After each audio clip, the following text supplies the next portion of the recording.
আচ্ছা, Charlie Charlie গেমটা কে খেলেছো হাত তুলো। কমেন্ট করে জানো। এটাতে কি সত্যি ভূত আসে নাকি বানোয়াট মিথ্যা কথা? আমার নাম নাদিয়া।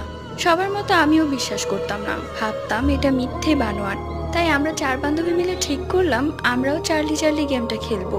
সেই দিন মা খালার বাড়িতে গিয়েছিল, কেননা আমার খালা একটু অসুস্থ ছিল। আর মাঝে মাঝে মা খালার বাড়িতে গিয়ে থাকে।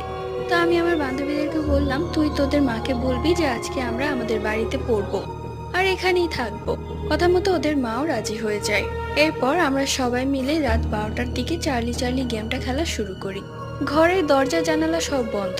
একটা মোম জ্বালাই, একটা খাতার মধ্যে স্টার আর্ট করি, স্টারের 5 কোণাতে 5টা সেফটি পিন দিয়ে দিই।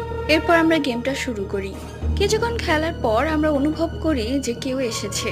আমরা ভয় পেয়ে যাই এবং সেখান থেকে উঠে পড়ি।